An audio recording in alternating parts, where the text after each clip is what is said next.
안녕하세요. 반갑습니다. 여러분의 전기기술 교육의 동반자, 저는 다산에듀 대표 전병칠입니다. 2025년 2회 전기기능사 필기 보건 문제를 지금부터 풀어보겠습니다. 여러 문제가 나왔지만 그 중에서 꼭 필요한 문제, 여러분께서 분명히 알아두셔야 할 문제 60문제를 골랐습니다.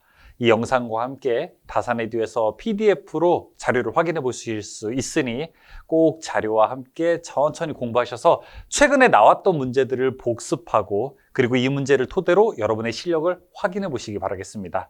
이 국가기술 자격시험에서는 무엇보다도 중요한 게 최근의 문제를 풀어보는 거잖아요.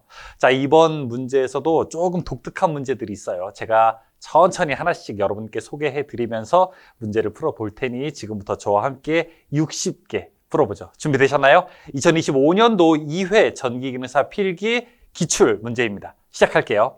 1번.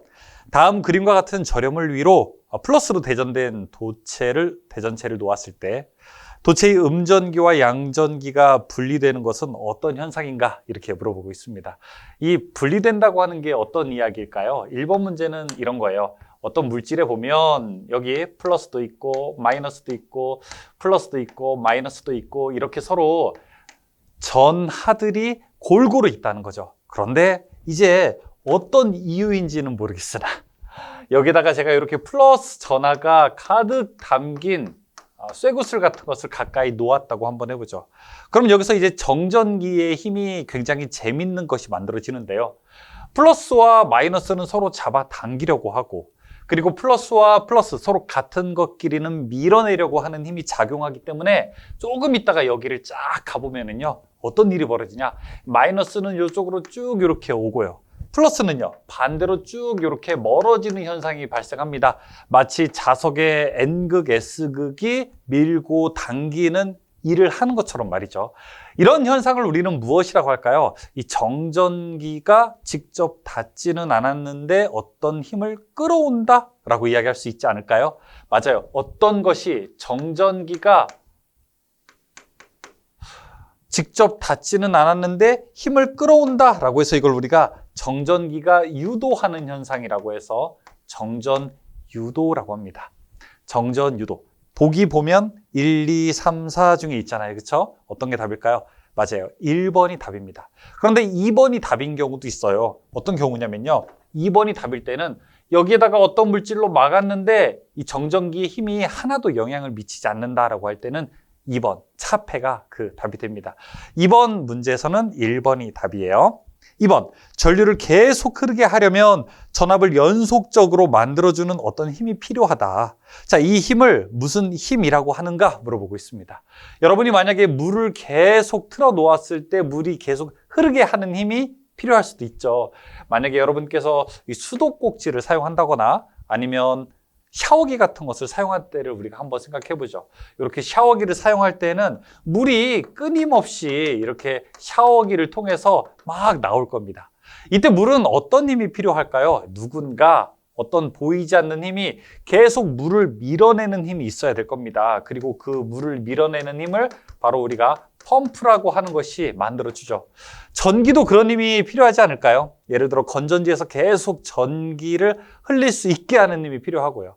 마치 자석에서는요, 자력을 계속 밀어주는 힘이 필요합니다. 그래서 전기와 자기에서는 그 두 개를 분리해서 이해하고 있느냐라고 하는 것이 시험 문제 가끔 출제가 됩니다. 그래서 우리는 이 전기에서 계속 밀어내는 힘, 그리고 이 자기에서 계속 밀어내는 힘 두 가지 구분해야 하고요. 전기에서 계속 밀어내주는 힘은 기전력이라고 합니다.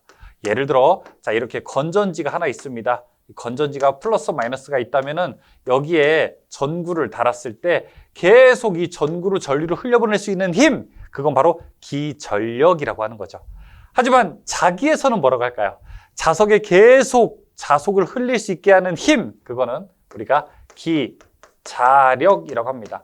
여기 전기 대신에 자기를 넣으면 됩니다. 그래서 이 기전력이 있고 기자력이 있는데 이번 문제는요, 여기서 전류를 계속 흐르게 하는 힘이라고 딱 표현했잖아요. 그렇기 때문에 이 문제의 답은 기전력이 됩니다. 답은 그래서 3번이죠. 3번.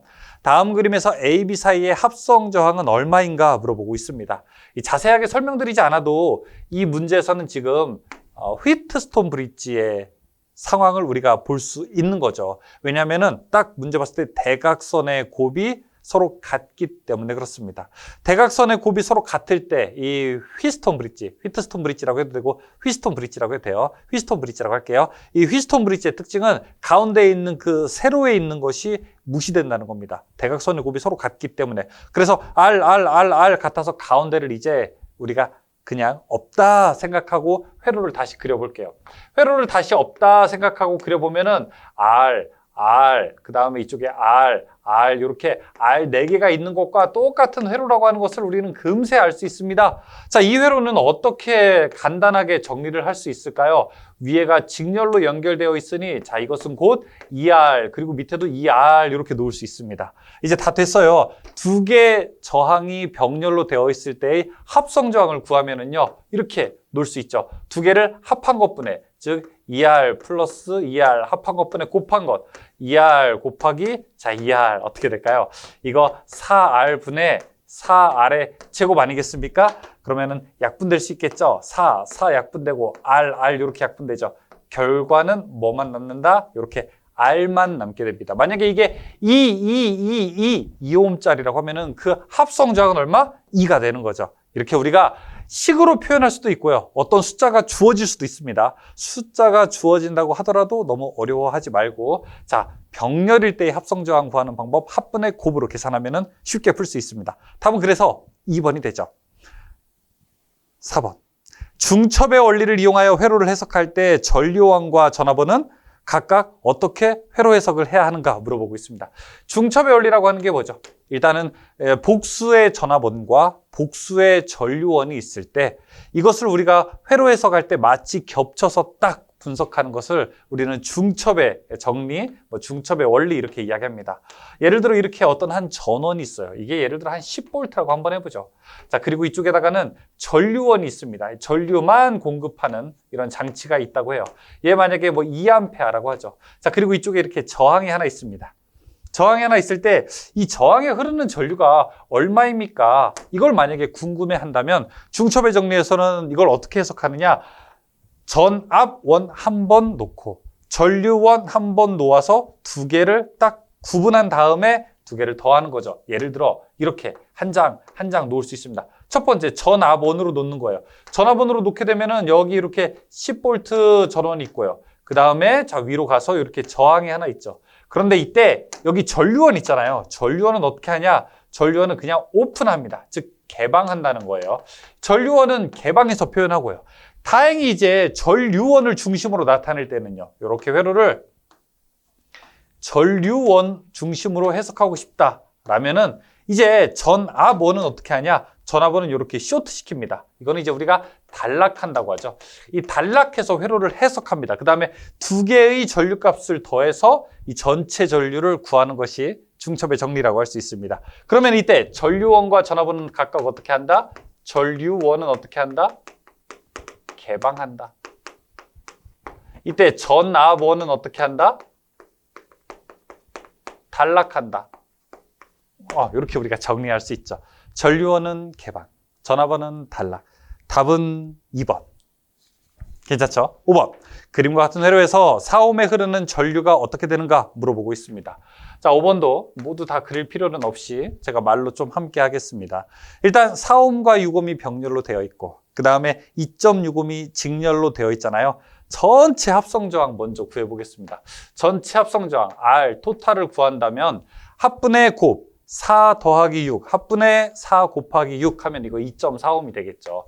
2.4 플러스 그 바깥에 2.6옴이 있어요. 2.6 하니 자 이거는 5옴이 될 겁니다. 이 회로의 전체 저항이 5옴이라고 하는 거죠. 그러면 이때 흐르는 전류 I값 한번 구해보겠습니다. I값은요.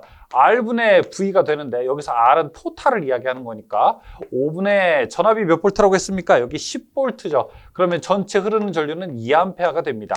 그러면 2A가 이제 4옴과 6옴의 일부씩 나눠서 이렇게 흐를 텐데 4옴과 6옴에 흐르는 전류값을 보니 저항의 비율이 2대 3이에요. 그러면 전류의 비율은 3대 2가 되겠죠.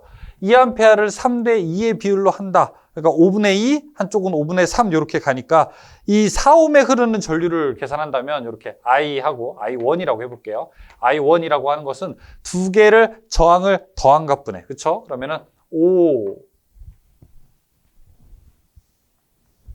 두 개를 더하면은 4 플러스 6이니까 10이죠. 분해 자기 거 아니면 남의 거. 남의 거죠. 그렇죠? 반대가 클수록 나한테 흐르는 전류가 더 크니까요. 4옴에 흐르는 거니까 남의 거는 6이죠. 곱하기 자 이때 전체 전류 2 계산해 줍니다. 그렇죠? 그러면은 이거 얼마가 되나요? 5분의 6 되죠? 5분의 6 하면은 10분의 6. 5분의 6. 그러면 1.2 암페어가 되겠네요. 5분의 6이니까요. 그렇죠? 답은 그래서 1.2A가 흐릅니다. 그러면 6옴에 흐르는 전류는 얼마일까요? 2A가 4옴에는 1.2A 흐르니까 6옴으로는 0.8A 흐르겠죠. 답은 그래서 답은 4번이 됩니다. 6번. 서로 다른 세 개의 저항 R1, R2, R3를 병렬로 연결했을 때 합성 저항은 어떻게 되는가 물어보고 있습니다. 이 저항 세 개가 병렬로 됐다는 것은 어떤 얘기일까요? 이런 얘기겠죠. 여기에 하나, 그 다음에 둘, 그 다음에 셋, 이렇게 세 개가 병렬로 됐다는 겁니다. 만약에 이게 R1, 이게 R2, 자, 이게 R3라고 한번 해보죠. 그러면은 자, R 토탈은 어떻게 될까요? 이렇게 계산하죠. R1분의 1 플러스 R2분의 1 플러스 R3분의 1 분의 1 이렇게 계산할 수 있습니다. 근데 이거 여러분 막 계산하잖아요. 그럼 어떻게 될까요? 만약에 두 개라면은 합분의 곱 계산할 수 있겠죠. 근데 이제 두 개라면요. 각각 두 개씩 곱한 거 분의 곱한 거를 더한 거 분의 전체 세 개 곱한 게 됩니다. 그래서 이렇게 돼요. R1, R2 플러스 R2, R3 플러스 R1, R3 분의 R1, R2, R3 자, 이렇게 놓을 수 있죠. 답은 이렇게 놓을 수 있습니다. 이게 저항 세 개를 우리가 병렬로 놓았을 때 합성 저항 구하는 방법이 되는 겁니다. 답은 몇 번? 1번이 됩니다. 7번. 2옴의 저항과 3옴의 저항을 직렬로 접속할 때 합성 컨덕턴스는 얼마인가 물어보고 있습니다. 자, 일단 우리가 컨덕턴스 물어보는데요. 컨덕턴스라고 하는 거는 뭘까요? 얼마나 전기를 잘 통하냐라고 하는 거죠. 자, 이거는 우리가 저항 분의 1 이렇게 놓을 수 있죠. 저항의 역수를 취하면 컨덕턴스고요. 그렇죠? 저항은 컨덕턴스의 역수라고 하는 걸 알 수 있죠. 그러면 저항 구하면 돼요. 지금 저항이 얼마입니까? 2옴과 3옴이 직렬로 연결돼 있다고 하잖아요. 2 더하기 3 하면 이거 5잖아요. 그렇죠? 그러면 5분의 1 뭐예요? 0.2 단위는요. 컨덕턴스는 모라고 하죠. 우리가 모. 그래서 0.2모. 얼마나 쉽게 끝납니까? 답은 4번이죠. 8번. 100V에서 500W를 소비하는 전열기가 있다. 이 전열기에 90V의 전압을 인가했을 때 소비되는 전력은 얼마인가 물어보고 있습니다. 지금 여기 해설 보게 되면 조금 이제 특이한 방식이 아니라 이제 정석의 방식으로 풀었는데 저는 조금 다른 방식으로 한번 풀어볼게요. 먼저 이런 문제 나오면은 이 저항기에 여기 지금 보시는 이 전열기에 합성 저항을 먼저 우리가 좀 구할 수 있습니다. 합성 저항이 아니라 이 전열기의 고유 저항이죠. 고유 저항을 구하면 어떻게 될까요? P는 전력은요. R분의 V 제곱이잖아요. 그럼 여기서 R값 저항은 어떻게 구할 수 있을까요? P분의 V 제곱이죠. 그럼 전력이 얼마라고 했냐면 지금 500W래요. 그렇죠? 얼마? 100V1일 때. 그래서 500분의 100 이렇게 놓을 수 있습니다. 100의 제곱이죠. 그럼 만 나누기 500 하는 거잖아요. 만 나누기 500 하면 얼마입니까? 이거 25 나오죠. 그렇죠? 그럼 이때 전압을 이제 바꿔보자는 거예요. 원래 100V였는데 이때 100V가 아니라 이제 90V만 넣자는 거죠. 0.9, 즉 90%만 넣는 거죠. 그럼 이때 전력 P는요. R분의 V제곱 그대로 가서 V제곱 그대로 가서 저항은 얼마? 20짜리인데 전압을 이제 90V만 넣었다는 거예요. 계산합니다. 1800. 80, 8100이죠. 그렇죠? 8100 나누기 2. 그러니까 810 나누기 2 하면 이거 405가 되겠네요. 405W가 되죠. 답은 그래서 405W로 놓을 수 있습니다. 근데 지금 여기서 해설에 나오는 방식으로도 한번 풀어보실 필요는 있습니다. 이게 더 간단하신 분들도 계실 수 있어요. 그런 분들은 그렇게 한번 풀어보시면 됩니다. 9번, 알칼리 축전지의 대표적인 축전지로 널리 사용되고 있는 2차 전지가 무엇인가 물어보고 있습니다. 알칼리 축전지의 대표적인 축전지. 여기서 지금 2차 전지 물어보고 있잖아요. 그럼 우리가 1차 전지와 2차 전지가 뭐가 다른지 한번 봐야 되겠죠. 1차 전지 있고요. 그 다음에 자 2차 전지 있죠. 무엇이 다를까요? 1차 전지는요, 한 번 충전하고 그냥 끝나는 거. 그러니까 제품 샀을 때 그냥 끝나는 거. 충전 안 되는 거, 재활용 안 되는 거. 2차 전지는요, 계속 충전해서 쓸 수 있는 거. 충전, 방전, 여러분 휴대폰 같은 거, 배터리, 뭐 노트북 배터리 같은 거. 이런 것들 2차 전지라고 우리가 놓을 수 있죠. 여기서 지금 2차 전지는 어떤 걸까요? 망간 전지, 산화은, 페이퍼 전지 이런 거 다 1차 전지입니다. 한 번 쓰고 버리는 거예요, 그냥. 그런데 4번의 니켈 카드뮴 전지 이런 것들은 여러 번 충전해서도 쓸 수 있습니다. 여러분 노트북 배터리 같은 걸로 사용하는 거잖아요. 그래서 여기서 2차 전지가 뭐냐라고 물어본다면 당연히 4번이라고 대답할 수 있겠죠. 답은 4번이 됩니다. 10번. 납축전지가 충전될 때 양극은 무엇이 되는가 물어보고 있습니다. 여기서 이제 우리가 양극이 있고요.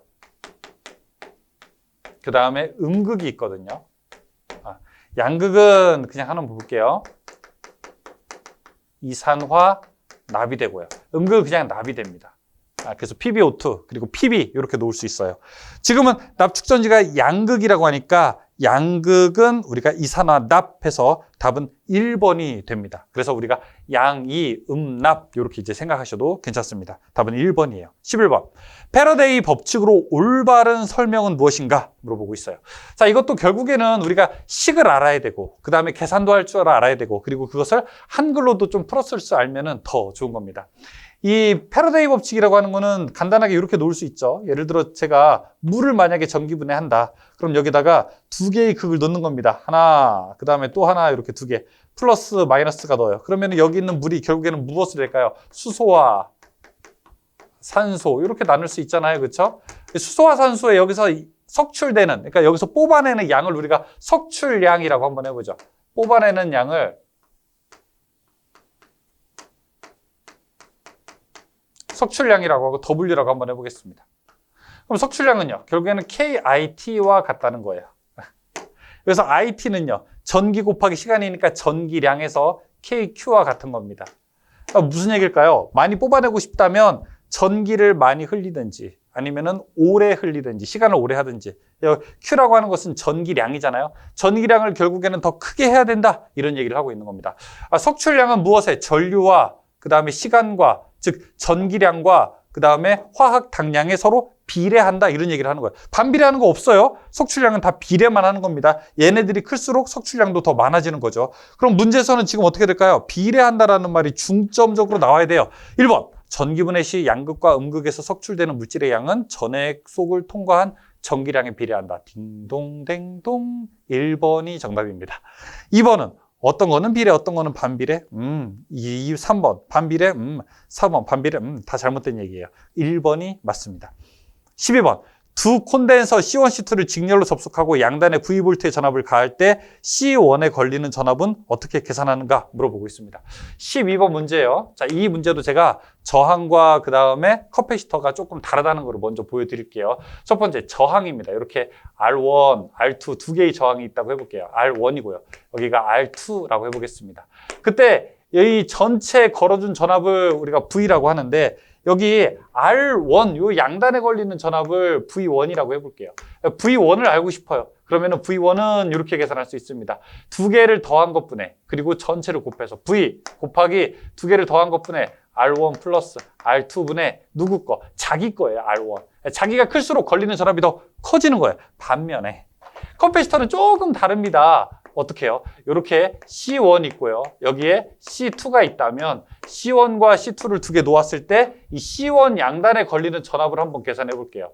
C1 양단에 걸린 전압을 V1이라고 하고 여기 전체 걸린 전압을 V라고 하면 이때 V1은 이렇게 좀 다르게 되죠. V1은 이 전체 전압 V 곱하기 두 개를 더한 것분에 C1 플러스 C2분의 자기 게 아니라 남의 거여야 돼요. 남의 거.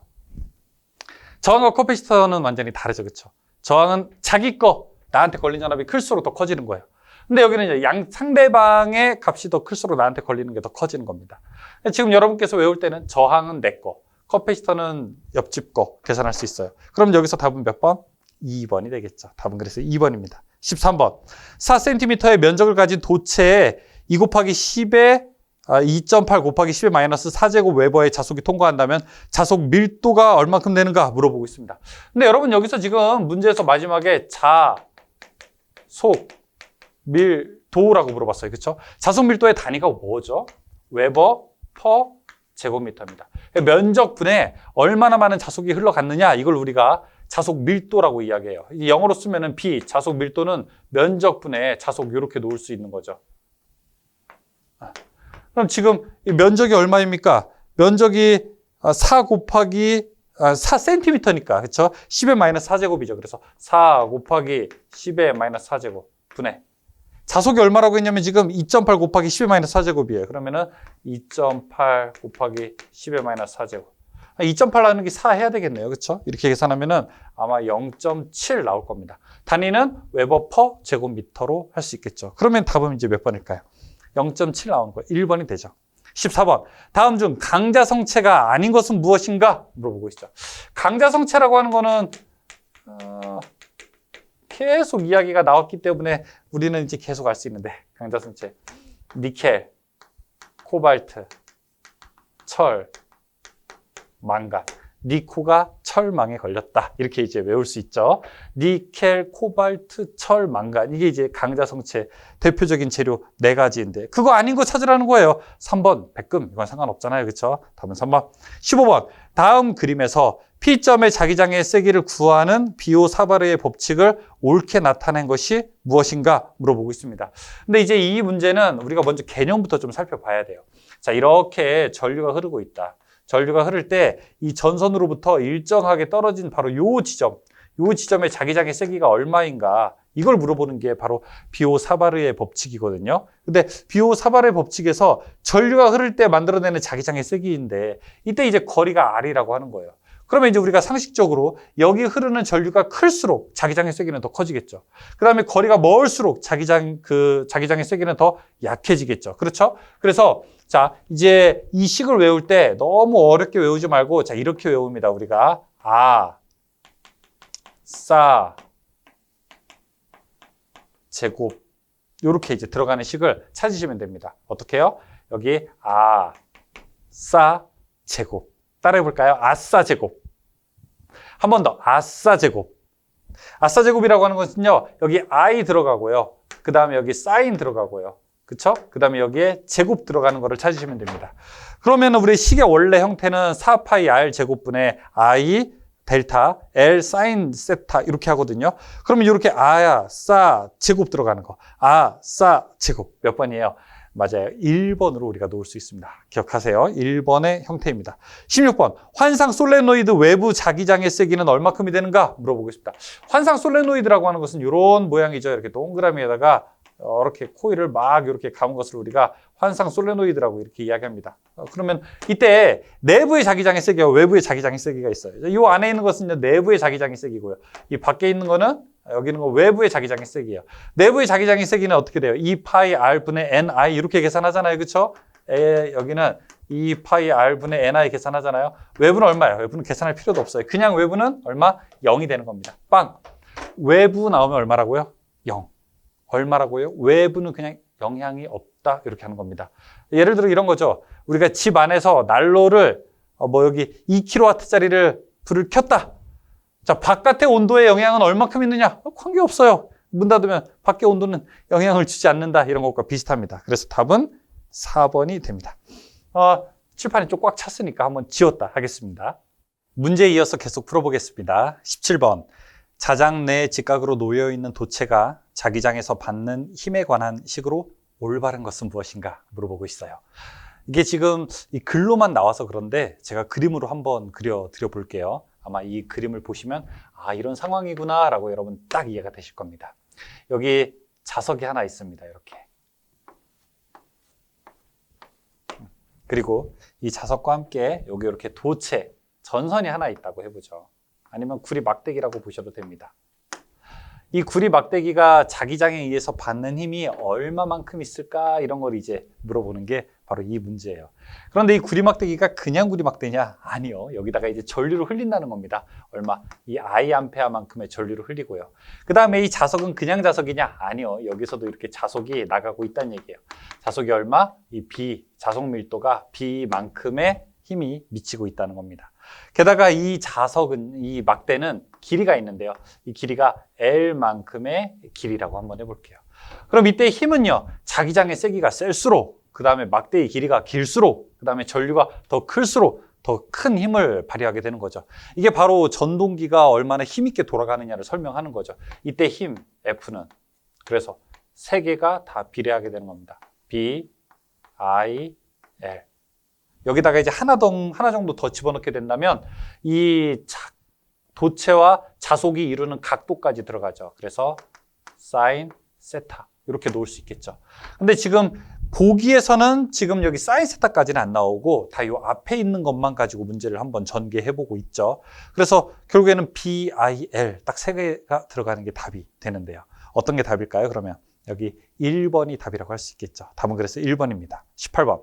I는 200 루트 2 사인 오메가 t 플러스 3분의 파이 암페아의 전류가 흐른다. 이를 복소수로 표시하면 어떻게 되는가 물어보고 있습니다. 지금 이제 복소수로 표기되는 형태의 값을 물어봤을 때는 제일 첫 번째 이 크기가 먼저 주어지게 되고요.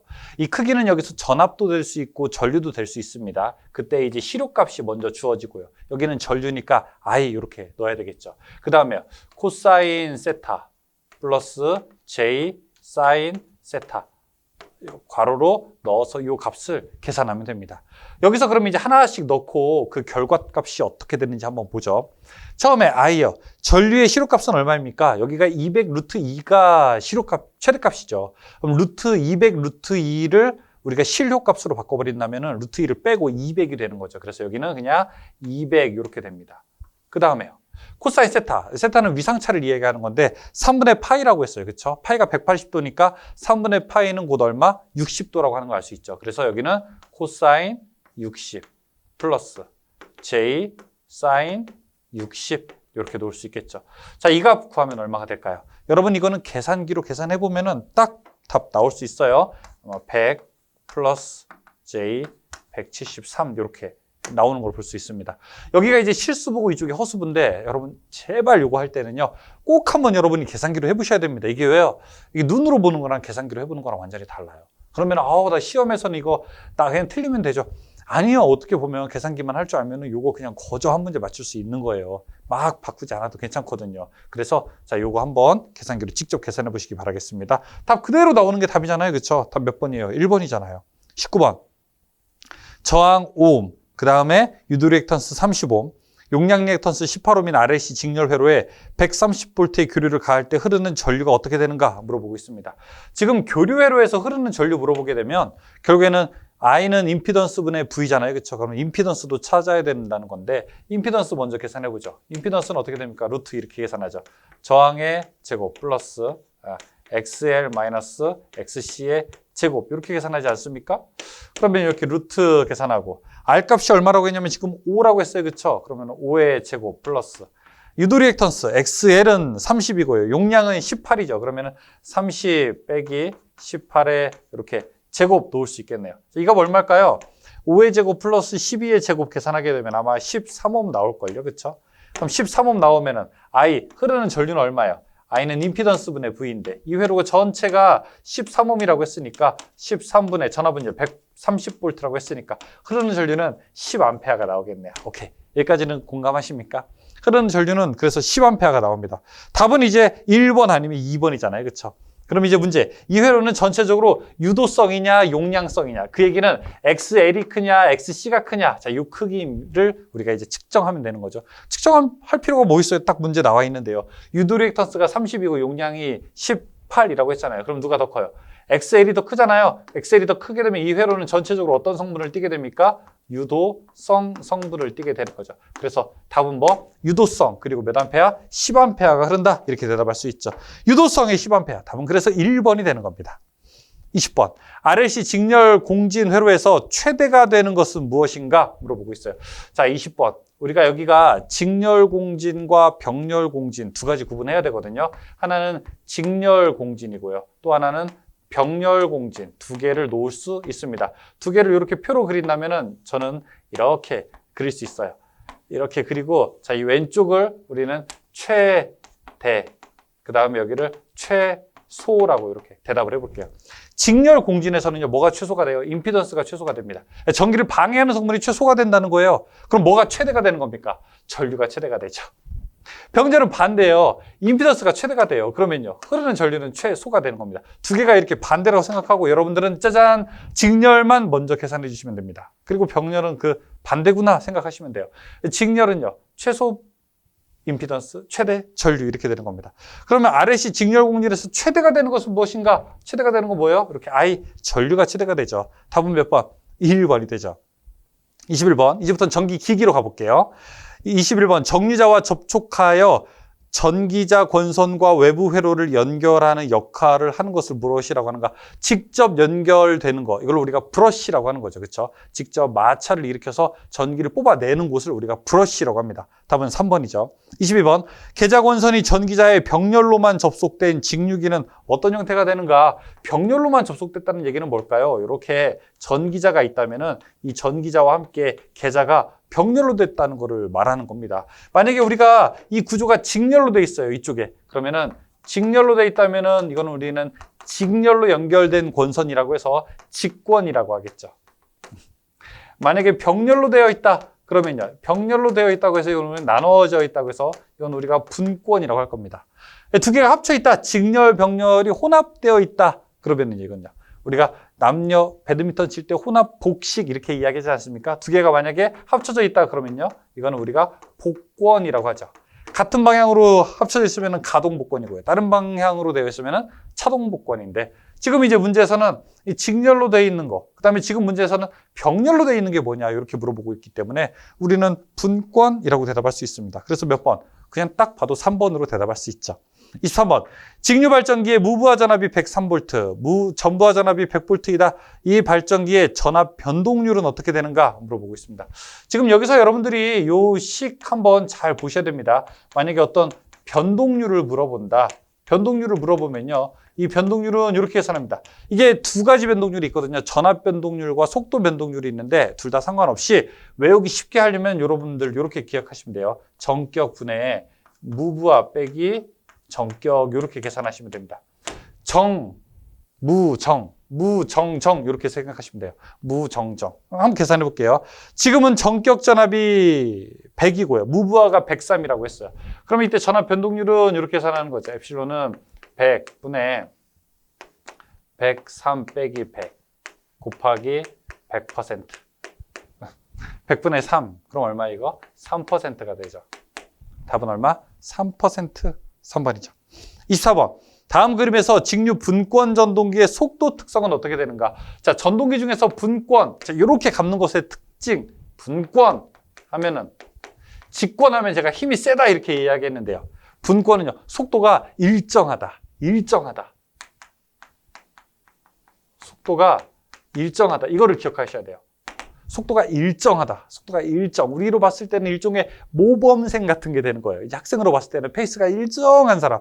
속도가 일정하기 때문에 이런 특성을 우리가는 무슨 특성이라고 할까요? 이런 특성을요, 이제 조금 이제 이 얘기를 좀 넣어보면은 우리는 정속도 특성이라고 하죠. 이 정속도 특성을 가지고 있는 게 이제 분권 전동기입니다. 대신 이제 직권 전동기는 힘이 되게 세죠. 그렇죠? 그래서 출발할 때 토크가 되게 센 거는 우리가 직권기의 특징이라고 놓을 수 있는데 분권기는 정속도 특성을 가지고 있어요. 그럼 딱 그래프 여러분 보더라도 어떤 게 정속도 특성을 가진 그래프라고 할 수 있습니까? 속도가 일정해 보이는 곡선 하나밖에 더 있어요. 그렇죠? B. 이 부하전류가 변화가 있더라도 속도가 그냥 일정한 거, 페이스가 일정한 거는 B밖에 없죠. 그래서 답은요, B예요, B. 이게 바로 분권 전동기의 특성이라고 할 수 있습니다. 25번. 고압 전동기에는 철심 강판이 있다. 홈의 모양은 어떠한 형태인가 물어보고 있습니다. 완전히 열려있냐, 조금 이렇게, 그러니까 완전히 열려있냐, 개방형이냐, 조금 닫혀있냐, 반폐형이냐 이렇게 보는데요. 두 가지 물어봐요. 하나는 고압형을 볼 수 있고요. 하나는 저압형을 볼 수 있습니다. 슬롯 모양을 보는 건데요. 여러분 이렇게 고압형의 경우에는요. 슬롯이 일단 고압형은 코일이 크죠. 코일이 크고 전류가 많이 흐르죠. 많이 흐르기 때문에 삽입이 용이해야 됩니다. 좀 편해야 돼요. 그래서 완전히 오픈되어 있는 개방형을 채택하게 되고요. 그렇지 않고 저압형인 경우에는요.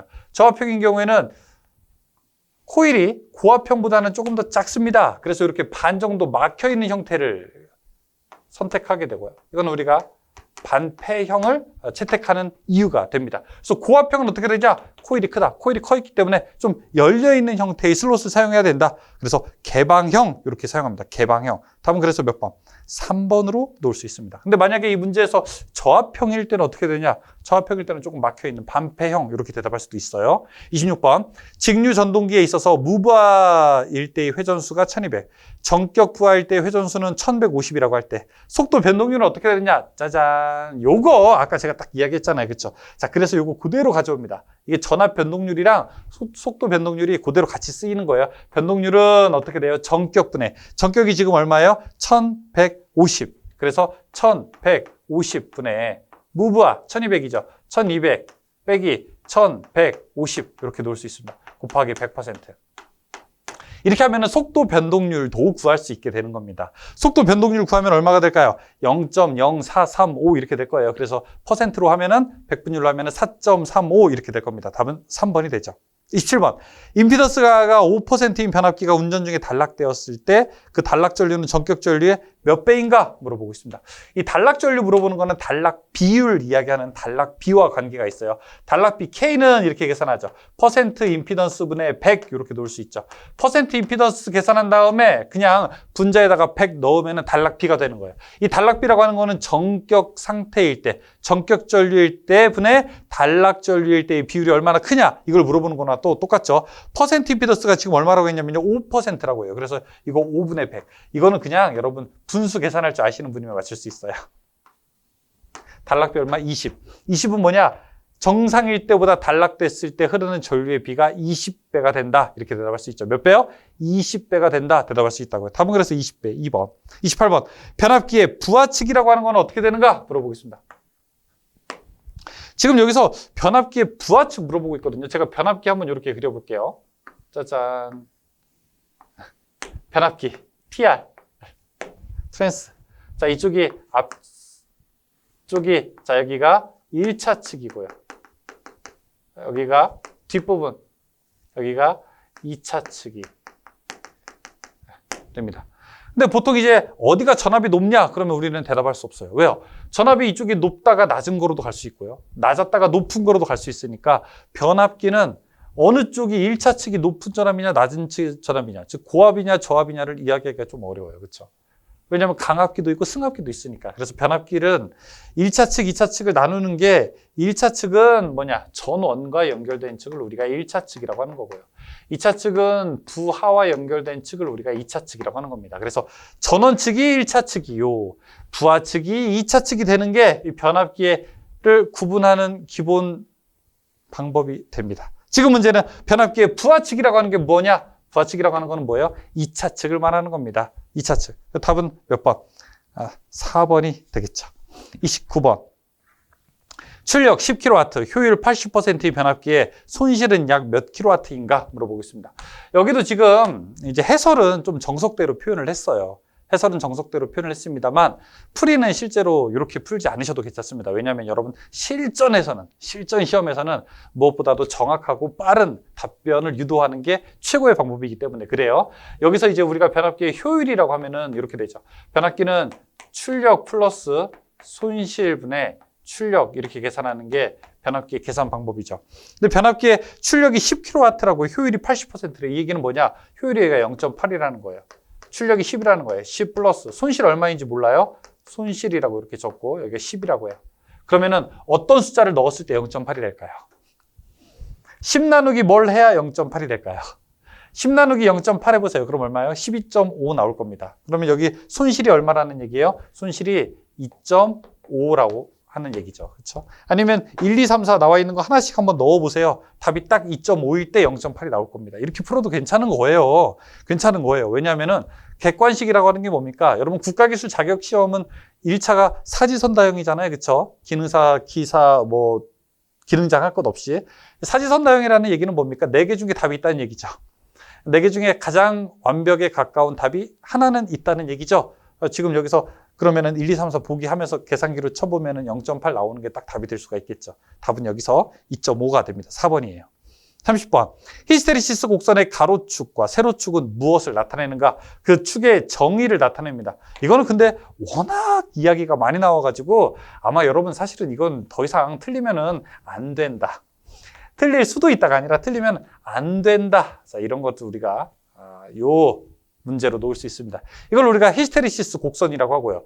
이 히스테리시스 곡선은 여기 BH 커브라고 하기 때문에 BH로 놓을 수 있습니다. B, 세로축은 무슨 뜻을 말할까요? 이것은요, 자속 밀도. H는요, 자기장의 세기 이렇게 놓을 수 있죠. 자기장의 세기, 자속 밀도 이렇게 놓을 수 있어요. 자기장의 세기, 가로축은 자기장의 세기, 세로는요, 자속 밀도 몇 번? 2번이죠. 횡보종잔, 그것은 뭐예요? 여기 종축과 만나는 점은요, 잔류자기. 그 다음에 횡축과 만나는 점은 보자력, 이런 말이잖아요. 그렇죠? 답은 2번으로 놓을 수 있죠. 31번. 코일 주위에, 이거 변압기 특징 물어보는 건데요. 그냥 문제에서 답을 알려줘요, 이거는. 코일 주위에 전기적 특성이 큰 에폭시 수지를 고진공으로 침투시키고 다시 그 주위를 기계적 강도가 큰 에폭시 수지로 몰딩한 거, 딱 감싸한 거. 몰딩한 변압기가 뭐냐? 몰딩한 변압기 이름이 뭐겠어요? 몰드 변압기죠. 답은 그래서 3번으로 놓을 수 있습니다. 32번. 엘리베이터에서 사용되는 일반적인 결선 방법은 무엇이 되는가 물어보고 있습니다. 근데 이건 문제는 좀 구시대적이다. 이렇게 제가 딱 출제위원이 보고 계실지 모르겠지만 비판을 조금 하면서 그래도 우리는 문제를 풀어봐야 되니까 문제를 풀게요. 이것에 이제 가정이 되려면요. 사실 현대의 엘리베이터는 이제 고도의 제어 기술들이 들어가기 때문에 엘리베이터를 제어하는 데는 보통 우리가 이제 인버터라고 하는 장치를 꼭 사용하게 됩니다. 그래서 우리가 모터 드라이브라고 하는 장치들을 사용하는데 이제 그 이전에는요. 기본적으로 기동 정지 기능만 표현할 때는 기동 시에 기동 전류를 줄이는 장치가 필요하고 보통 우리가 5kW 이하의 전동기를 기동 정지할 때는 기동 전류를 제한하는 방식을 사용하기 위해서 보통 우리가 Y, 델타 결선 방식을 사용하죠. Y 스타트, 델타 운전 방식을 사용해서 이 Y 델타 방식을 사용하면 기동 전류를 얼마? 3분의 1로 줄일 수 있는 그런 방식을 채택하고 있습니다. 이 문제에서는 그걸 원하는 것 같아요. 여기서는 엘리베이터에 사용되는 일반적인 결선법 물어보고 있는데 이건 이제 기동 전류를 줄이는 방법이 무엇이냐 이런 질문으로 대신한다고도 볼 수 있습니다. 답은 그래서 Y 델타 결선이다 이렇게 대답할 수 있어요. 조금 전에 이제 제가 다른 문제 하면서 말씀드렸었지만 여러분 이 객관식에서는 완벽한 답을 고르는 게 아니라 보기 4개 중에서 가장 괜찮은 거를 고르는 겁니다. 그게 이제 객관식 시험이에요. 여기서 가장 괜찮은 설명은 결선법에 대한 이야기가 나와 있고 전동기는 초반에 기동 토크가 엘리베이터의 경우에는 크기 때문에 우리가 Y 델타 결선을 사용한다 이렇게 대답하셔도 좋아요. 답은 4번이 됩니다. 33번. 유도전동기에서 슬립이 0이라는 것은 어느 것과 같은가 물어보고 있습니다. 슬립이 0이라고 하는 것은 무슨 얘기일까요? 슬립은 미끄러진다는 뜻이거든요. 미끄러지는 게 0이다라고 하는 것을 알려면 우리가 슬립의 식을 알아야 되겠죠. 슬립의 식은요. 동기속도분의 동기속도 마이너스 회전자 속도 이렇게 놓을 수 있는데 슬립이 0이다 이 얘기는요. 분자가 0이다. 분자가 0이다라는 얘기는 NS가 N과 같다 이 얘기죠. 그렇죠? 그래야지 슬립이 0이 되는 거죠. 이때 슬립이 0이 되는 겁니다. NS와 N이 같다는 얘기는 뭘까요? NS는 동기 속도고요. N은요, 실제 속도죠. 이게 바로 동기 속도. N은요, 실제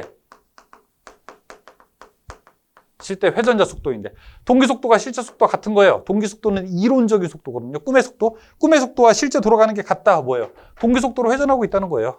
꿈의 속도로 우리가 회전하고 있다는 게 바로 이 이야기를 하는 겁니다. 1번이죠. 유도전동기가 동기 속도로 회전한다. 이게 답이 될 수 있죠. 34번. 역률과 효율이 좋아서 가정용 선풍기, 전기 세탁기, 냉장고 등에 주로 사용되는 것은 무엇이냐? 이거는 그냥 하나만 기억하시면 됩니다. 혹은 여기서 조금 더 부가 설명할 수 있어요. 가장 효율이 좋다, 효율과 역률이 좋다 이런 얘기하면요. 여러분 콘덴서가 들어가는 걸 찾으시면 됩니다. 콘덴서 기동형 전동기라고 이렇게 대답할 수 있습니다. 근데 이제 콘덴서라는 말이 이제 문제가 조금 지나가게 돼서 커패시터라고도 나올 수 있습니다. 이게 용어가 조금 바뀌었어요. 근데 지금 이제 콘덴서라는 말이 더 일반 명사이기는 하지만 우리가 이제는 커패시터라고 하는 것을 조금 더 많이 쓸 필요는 있습니다. 콘덴서 기동형, 커패시터 기동형 이렇게도 놓을 수 있습니다. 답은 2번이에요. 35번. 220V 50Hz 8극 15kW의 삼상 유도 전동기에서 전보 회전수가 720rpm이라면 이 전동기의 2차 효율은 어떻게 되는가 물어보겠습니다. 이게 문제가 어떤 문제냐면은 2차 효율 물어보는 문제예요. 근데 2차 효율을 우리가 계산하려면은 어떻게 계산해야 된다? 효율이라고 하는 것은 무엇이냐? 효율이라고 하는 것은 1에서 슬립을 뺀 것을 우리가 2차 효율이라고 합니다. 이걸 계산하려면요, 슬립을 알아야 돼요. 슬립을 알려면요, 슬립은 동기속도분의 동기속도 마이너스 회전자 속도를 알아야 되거든요. 근데 여기서 문제에서는 회전자 속도는 알려줬어요. 720이라고. 그럼 동기속도를 구해야 돼요. 동기속도는 공교롭게도 또 뭘 구해야 되느냐? P분의 120F, 요걸 계산해야 돼요. 그래서 뒤에서부터 하나, 둘, 셋, 세 개의 식을 역으로 하나씩 치고 올라와야 이 문제를 풀 수 있어요. P, 극수 얼마예요? 주파수 얼마예요? 극수가 지금 8극이라고 했고 주파수가 50이라고 했죠. 그럼 여기 8분의 120 곱하기 50 계산합니다. 그러면 750 될 거예요. 그럼 여기 동기속도가 750입니다. 그럼 750 마이너스 720 이렇게 계산할 수 있을 거예요. 750분의 30 계산하면요. 이거 아마 0.04 정도 이렇게 나올 겁니다. 0.04 1 빼기 0.04는요. 0.96 그러면은 효율이 0.96이라고 하는 거예요. 100분율로 하면요. 96%가 되는 거죠. 그럼 96% 답하면 몇 번이에요? 2번으로 이렇게 놓을 수 있죠. 답은 그래서 96%가 됩니다. 어때요? 괜찮으세요? 괜찮으세요? 좀 많이 어렵죠? 힘드시죠? 계산하는 거는 여기까지 한번 해보고요. 자, 칠판 한번 지운 다음에 이제 그 다음 문제 조금 편안한 상태에서 문제 풀어보겠습니다. 잠깐 칠판 한번 지우고 갈게요. 계속 이어서 문제 풀어보겠습니다. 36번. 동기발전기 병렬운전 시 기전력의 위상이 다를 때 나타나는 현상으로 옳은 것은 무엇인가 물어보고 있죠. 동기발전기라고 하면 교류발전기 이야기하는 거예요. 이 교류발전기에 서로 위상이 다를 때 이야기하는 겁니다. 교류발전기에서 병렬운전할 때 나타나는 현상 한번 살펴볼까요? 여기 하나야 발전기가 있고요. 그 다음에 여기 발전기 또 하나 이렇게 G2라고 해볼게요. 두 개의 발전기가 있다고 했을 때 두 개의 발전기가 만약에 첫 번째 전압이 다르다. 그럼 어떤 일이 벌어질까요? 즉 여기서 만들어지는 전압이 100V인데 자 여기서 만들어지는 전압이 만약에 90V다. 그러면은 원래 두 개가 힘을 합쳐서 부하 쪽으로 전류를 흘려야 하는데 두 개의 전위가 10V만큼 차이 나죠.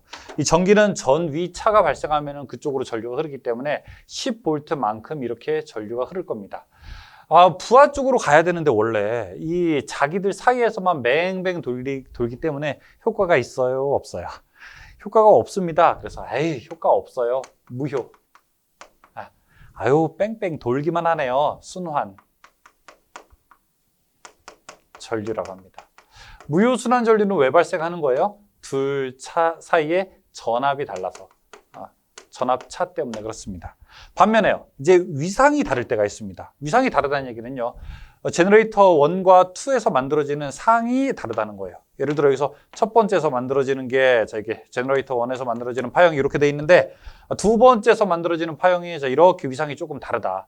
이럴 때는 어떤 일이 벌어지냐? 서로 발걸음을 좀 맞춰가려고 하는 겁니다. 그래서 왜 우리가 둘이서 사람 둘이 이렇게 하나 왼발, 오른발, 왼발, 오른발 하나씩 걷는데 두 개의 발 모양이 조금 달라요. 맞추고 싶어요. 스텝을. 그럴 때는 어떻게 됩니까? 한쪽 사람이 조금 느려지고 한쪽 사람이 좀 빨라지면 되겠죠. 그거를 무엇을 바꾼다고 합니까? 이걸 우리가 위상을 바꾼다고 하죠. 그렇죠?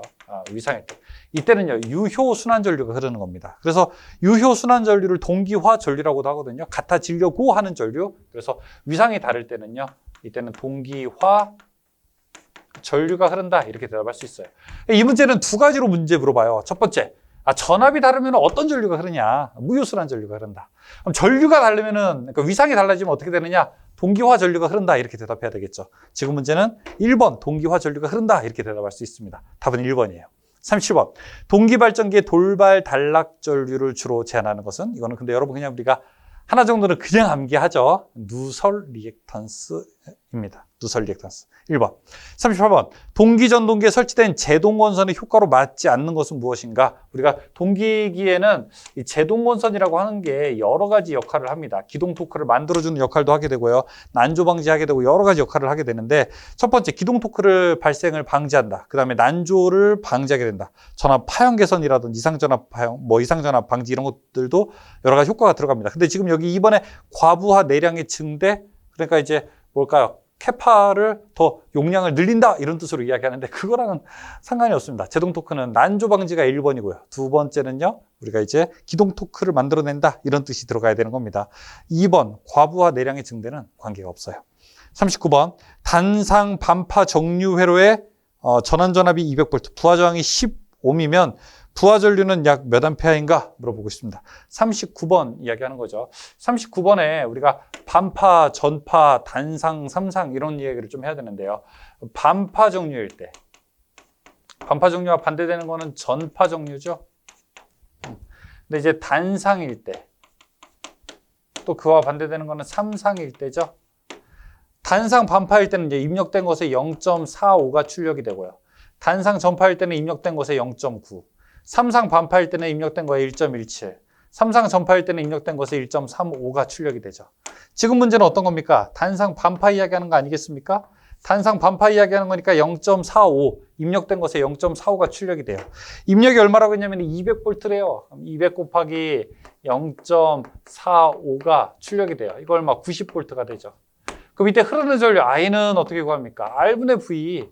근데 이제 걸어준 전압이 90V고 저항이 10ohm이라고 합니다. 맞습니까? 10ohm? 그쵸? 그럼 이때 흐르는 전류는 얼마인가? ohm의 법칙 하면은 금방 나오죠. 9A로 놓을 수 있겠죠. 답은 그래서 9A가 됩니다. 답은 2번이죠. 40번. SCR에서 게이트 단자의 반도체는 어떻게 되는가 물어봅니다. 40번. SCR이라고 하는 거는 이렇게 돼 있죠. 다이오드에다가 게이트를 집어넣은 게 우리가 SCR이라고 놓을 수 있겠죠. 여기가 에노드, 이쪽이 캐소드, 이쪽이 바로 게이트가 됩니다. 이 반도체는요, 4층 구조로 돼 있어요. 어떻게 돼 있냐면은 이렇게 반으로 돼 있어서 P형 반도체, N형 반도체, P형 반도체, N형 반도체로 되어 있습니다. 이쪽이 에노드고요. 이쪽이 캐소드고요. 여기가 게이트예요. 그래서 게이트는 어떤 걸로 되어 있느냐라고 하면 우리가 P형 반도체로 되어 있다. 이렇게 이야기할 수 있습니다. P형 반도체로 되어 있는 거. 답은 그래서 2번으로 놓을 수 있죠. 41번. 전기 설비 지금부터 문제 풀어볼게요. 이거는 뭐 그냥 쭉쭉 말하면서 넘어가겠습니다. 41번. 한국 전기 설비 규정에 의한 보호도체의 색상은 무엇인가? 한국 전기 설비 규정에 따르면 보호도체는 녹색이었으나 21년도 1월 1일부터 녹색, 노란색의 혼합으로 쓰이고 있죠. 노를 사용한다. 3번. 42번. 동전선의 접속 방법에서 종단 접속 방법이 아닌 것은 무엇인가? 종단이라고 하는 것은 끝부분의 접속을 이야기하는 겁니다. 예를 들어 직구리 접속 같은 경우는요. 서로 끝나는 것끼리 묶잖아요. 이런 걸 우리가 종단이라고 하는 거죠. 그렇죠? 마지막 부분을 묶는 거니까. 자, 1번. 비트로 꽂는 형의 전선 접속기에 의한 접속. 이런 거죠. 비트로 꽂는 거. 2번. 종단 겹침용 슬리브에 의한 접속. 4번. 직선 겹침용 슬리브에 의한 접속. 다 맞아요. 근데 3번에 직선 맞대기용 슬리브라고 해요. 맞대기용은요, 서로 맞대는 거예요. 이렇게. 이건 종단이 아니라요. 이렇게 연결하는 거잖아요. 그렇죠? 그래서 해당되지 않습니다. 이런 건 우리가 직선 접속이라고 합니다. 답은 그래서 이거는 해당되지 않아요. 3번이에요. 43번. 굵기가 같은 두 단선의 박스 내에서 직구리 접속을 할 때 사용하는 것은 무엇인가? 이런 거 직구리 접속할 때 사용하는 거. 여기다가 이제 딱 커버 우리가 이렇게 딱 씌우죠. 이렇게 돼 있는 거. 이걸 뭐라고 합니까? 와이어 커넥터라고 하죠.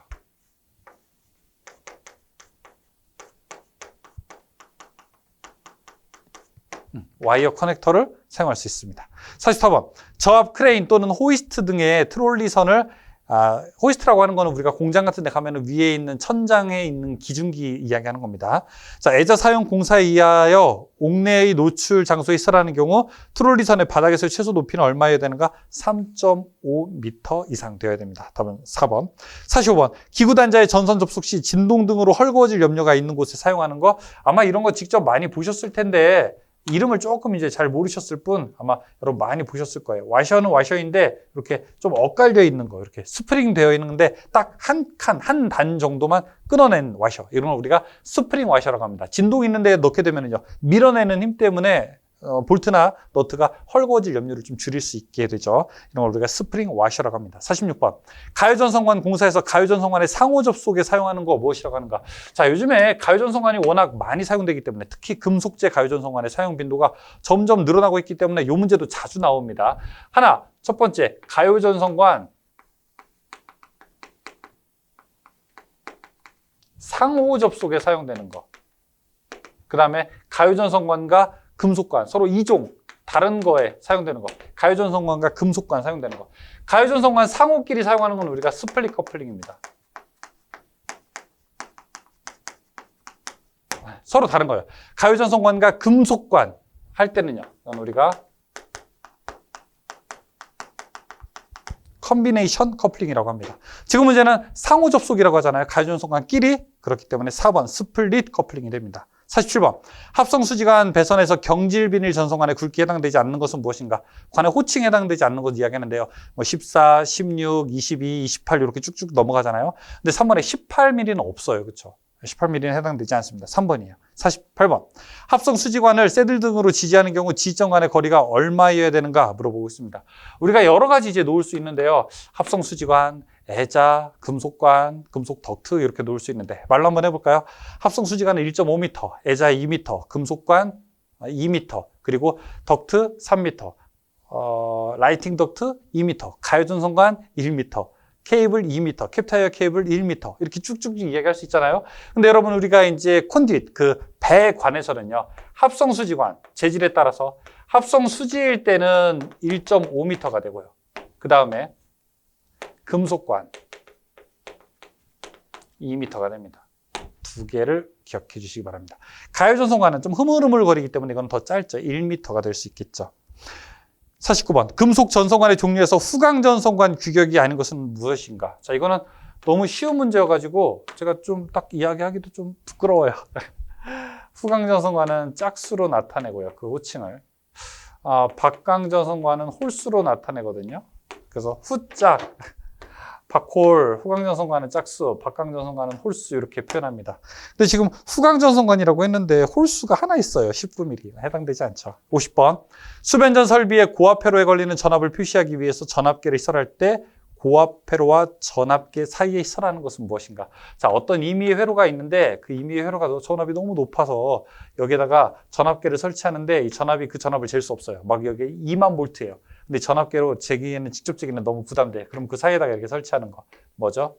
이 계기를 위한 변압기. 계기용 변압기를 설치합니다. 이게 포텐셜 트랜스포머라고 해서 PT라고도 하는데요.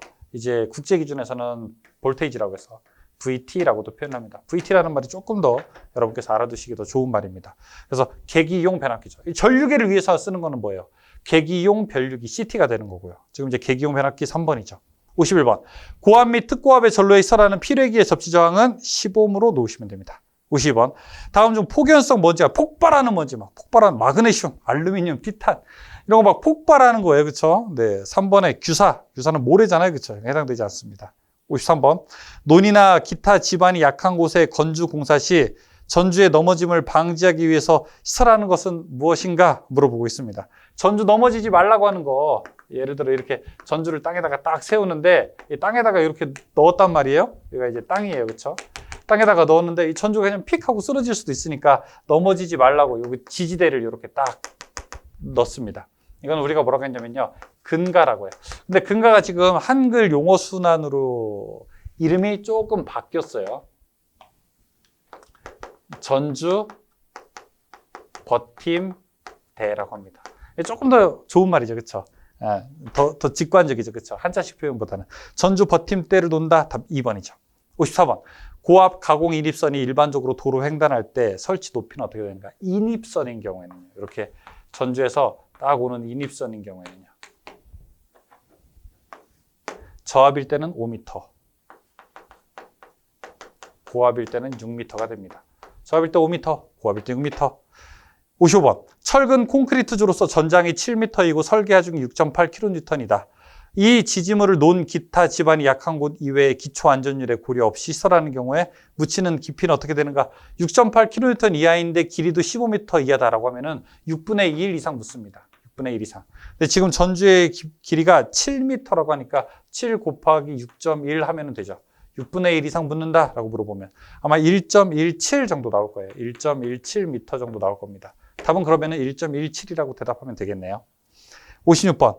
최대 광도가 I 칸델라인 원통 광원으로부터 방출하는 광원의 전체 광속은 어떻게 되는가? 이제 구광원이면은요 4파이 I가 되는 거고요. 평판일 때는 그냥 파이 I. 지금 문제는 근데 원통 광원이라고 합니다. 원통 광원이 형광등이죠. 이렇게 원통으로 되어 있는 광원. 구광원은요, 백열등 같은 거죠. 사방으로 똑같이 되는 거. 원통 광원일 때는요, 이때는 파이 제곱의 I 계산할 수 있습니다. 답은 4번입니다. 50번. 최소 동작 전류값 이상이면 일정 시간에 동작하는 한시 특성을 갖는 계전기는 무엇이라고 하는가? 여기 전류, 여기 t 시간. 보통의 경우에는 우리가 반한시 계전기가 조금 일반적이에요. 반한시 계전기는 전류가 클수록 시간이 짧아지는 거예요. 이거는 반한시입니다. 반비례하는 거죠, 시간에 대해서. 근데 일정하다 그냥 어차피 이상하면은 그냥 똑같다라고 하는 거. 시간이 일정한 거는 우리가 정한시라고 합니다. 이상하더라도 똑같은 시간에 끊어지는 거. 이건 우리가 정한시 계전기라고 하죠. 몇 번일까요? 답은 1번이죠. 정한시 계전기. 58번. 주위 온도가 일정 상승률 이상이 되는 경우에 작동하는 것으로 일정의 장소의 열에 의하여 작동하는 화재 감지기는 무엇인가? 저기 일정한 장소, 일정의 장소. 거기 일정 장소에다가 밑줄 하나 이렇게 치시죠. 스팟이라고 합니다. 스팟. 국소의 장소, 특정한 딱 장소. 그걸 우리가 차동식 스팟형 감지기라고 합니다. 차동식 스팟형 감지기. 답 1번입니다. 골고루 되어 있으면 그 스팟식이 아니라 분포형이라고 이야기합니다. 59번. 욕실 등 인체가 물에 젖어 있는 상태에서 물을 사용하는 장소에 콘센트를 시설하는 경우 적합한 누전 차단기가 무엇인가 물어보고 있습니다. 보통은 원래 누전 차단기 하면은요, 전격 감도 전류가 30mA에 동작 시간은 0.03초예요. 근데 이제 물을 사용하는 곳이다. 좀 더 위험하지 않겠습니까? 조금 더 민감한 거. 전격 감도 전류가 더 작은 걸 사용해야 되겠죠. 이때는요, 15mA에 0.03초 이내에 동작돼야 됩니다. 더 민감하죠, 그렇죠? 조금만 차이 나도 금방 차단해야 되겠죠. 물을 사용하는 곳은 더 위험할 수 있으니까요. 욕실 같은 곳, 화장실 이런데요. 그래서 지금은 전격 감도 전류가 어때요? 15mA 이하, 동작 시간 0.03초 이하의 전류 동작형 누전 차단기를 사용해야 됩니다. 답은 몇 번? 2번이죠. 60번. 낙뢰, 수목 접촉, 일시적인 섬락 등 순간적인 사고로 개통에서 분리된 구간을 신속히 개통에 투입시킴으로써 개통의 안정도를 향상시키고 정정 시간을 단축시키기 위해 사용하는 계전기는 무엇인가? 이걸 우리가 리클로저라고 하죠. 리클로저, 다시 닫는 거. 우리말로 순화해 볼까요? 다시 클로저, 패로 계전기가 됩니다. 이상이 있어? 그러면 이상이 없어? 다시 한번 열었다 닫았다가 스스로 이제 동작하는 거죠. 왜냐하면은 보통 우리가 이제 배정 구간에서는 수목의 접촉에 의한 일시적인 섬락이 있으니까 일시적인 섬락일 때 전기 회로를 아예 차단하면은 정전 시간이 너무 길어지잖아요. 그렇죠? 그럼 전기 품질이 안 좋아지고 사람들이 이제 불편도 더 증가하니까 적당히 봐가지고 다시 전기를 임의로 넣어보는 겁니다. 그걸 우리가 재패로 계전기, 리클로저라고 이렇게 할 수가 있겠죠. 자, 여기까지 모두 다 문제 풀어봤습니다. 여러분 어떠세요? 지금 이제 60문제를 우리가 쭉 풀어봤습니다. 여러분 익숙한 문제도 있고 아마 처음 보시는 문제들도 있을 겁니다. 그런데 국가기술 자격시험을 준비하실 때에는 좀 어렵든 쉽든 여러 번 보는 거를 권장드립니다. 한 번에 내 머릿속에 온전하게 들어오기가 쉽지가 않죠. 왜 그러냐면요. 그게 당연한 겁니다. 국가기술 자격 중에서 전기기능사에서 나오는 이 굉장히 장황한 내용들은요.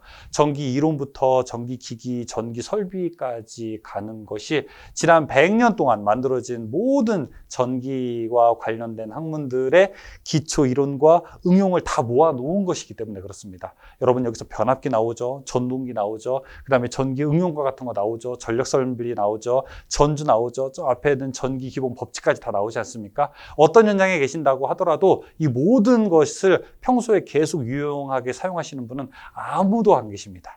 아무도 안 계시기 때문에 무조건 문제를 좀 많이 보는 게 유리하고, 혹시 이 문제를 다 보셨다면은 이제 이 전회차 문제 있잖아요. 25년도 1회차 문제로 가시고 또 1회차까지 다 보셨다라고 하면은 24년도 4회차로 가시고, 그래서 뒤에서부터 하나씩 이렇게 쳐 내려가면서 여러분이 원하시는 목적을 달성하시기 바라겠습니다. 근데 어떤 분들 그런 말씀 많이 하세요. 이제 공부하는데 너무 좀 오버 스펙, 내가 너무 좀 과하게 하는 거 아닌가라는 말씀을 많이 하시는데, 저는 적어도 전기 공부에서만큼은 과한 공부는 없다고 생각합니다. 여러분께서 여기서 한 번 보고 두 번 보고 온전하게 익숙해진 만큼 여러분이 이 이후에 전기 공부를 하는 것이 더 여러분께 도움을 드릴 겁니다. 그것이 설령 전기산업기사나 전기기사, 전기기능장과 같은 상위 자격증이라 하더라도, 설령 PLC 제어기술자나 혹은 다른 응용된 공부라고 하더라도 이 전기기능사에서 배우셨던 기반 학습들이 여러분들의 꿈을 펼치는데 훨씬 더 큰 에너지를 줄 테니까요. 적어도 시험 보시기 전까지는 우리가 정말 최선을 다해서 좀 해보시죠. 좀 힘들 때도 있죠. 그럴 때는 이렇게 차 한잔하고 좀 한숨 이렇게 좀 주무시고 편한 마음으로 계속 가시면 됩니다. 전기기술교육의 동반자가 되겠다고 약속드린 저와 함께 나머지 일정도 함께 해보시기 바랍니다. 여러분을 계속 응원하겠습니다. 고맙습니다.